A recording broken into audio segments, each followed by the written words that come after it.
Introduction. Salut à tous les passionnés de foot. Aujourd'hui, on part loin, très loin, direction l'Océanie, un continent dont on parle très peu quand il s'agit de football. Entre les petits championnats insulaires, la Ligue des champions d'Océanie et le cas très particulier de l'Australie, tu vas voir que ce coin du monde a une histoire de foot vraiment unique. Alors, comment ça marche? Quelles sont les plus grandes équipes, les plus beaux stades, et comment tout ça se compare à la France? Accroche-toi, on t'emmène découvrir le foot du bout du monde. Partie 1. Le paysage du foot en Océanie.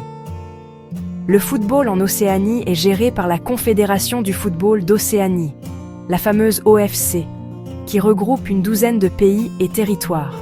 Nouvelle-Zélande, Fidji, Papouasie-Nouvelle-Guinée, Tahiti, Nouvelle-Calédonie ou encore les Samoa. Mais avant tout, il faut parler du grand absent de cette confédération, l'Australie. Car oui, l'Australie faisait autrefois partie de l'Océanie. Sauf qu'elle dominait tellement les autres nations que la compétition était devenue un peu monotone. Et surtout, pour aller à la Coupe du Monde, le vainqueur de l'Océanie devait affronter un pays d'un autre continent, souvent l'Amérique du Sud.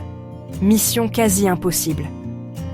Résultat, en 2006, l'Australie a quitté l'OFC pour rejoindre l'AFC, la Confédération asiatique. Un choix stratégique qui a tout changé. Depuis, elle s'est qualifiée à toutes les Coupes du Monde et a même remporté la Coupe d'Asie en 2015.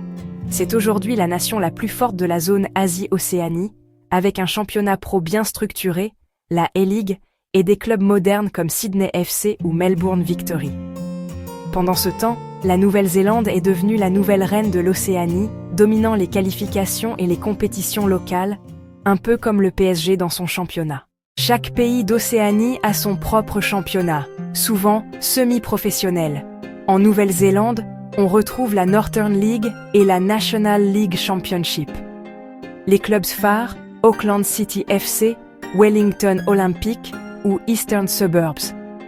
À Tahiti, c'est l'AS Pirae qui domine, tandis qu'en Nouvelle-Calédonie, Yengen Sport s'est fait connaître mondialement en 2019, après avoir remporté la Ligue des champions de l'OFC, participant ensuite à la Coupe du Monde des clubs. Les stades sont plus modestes, entre 2000 et 10 000 places, souvent dans des cadres magnifiques, montagnes, lagons, cocotiers. Le plus grand, le MT Smart Stadium d'Auckland, accueille 30 000 spectateurs, mais sert surtout au rugby. Partie 3. La Ligue des champions d'Océanie. Oui, il y a bien une Ligue des champions d'Océanie, organisée chaque année par l'OFC. Le principe est simple.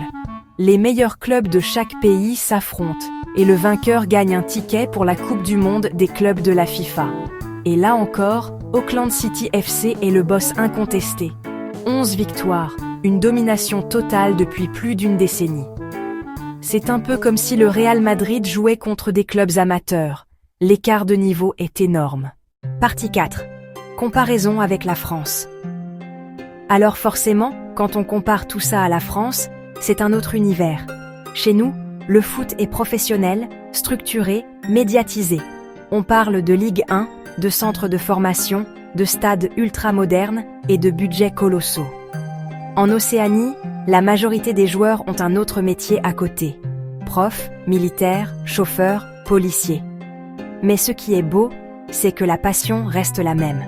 Sur des terrains parfois en herbe ou en sable, le foot reste une fête, un moment de partage et d'identité. Et puis, certains joueurs océaniens ont percé à l'international, comme Chris Wood, le buteur néo-zélandais passé par la Premier League, ou encore quelques Australiens devenus stars en Europe et en Asie. L'Océanie espère grandir, notamment grâce à la Coupe du Monde 2026, élargie à 48 équipes. Pour la première fois, la Confédération aura une place directe pour le mondial. C'est une vraie chance pour ces petites nations d'exister sur la scène mondiale. Entre l'Australie qui s'impose en Asie, la Nouvelle-Zélande qui domine la région, et les autres îles qui se battent avec passion, le football océanien écrit petit à petit sa propre histoire. Le foot en Océanie, c'est plus qu'un sport. C'est une aventure humaine, un mélange de cultures, et une passion partagée du Pacifique jusqu'à l'Australie.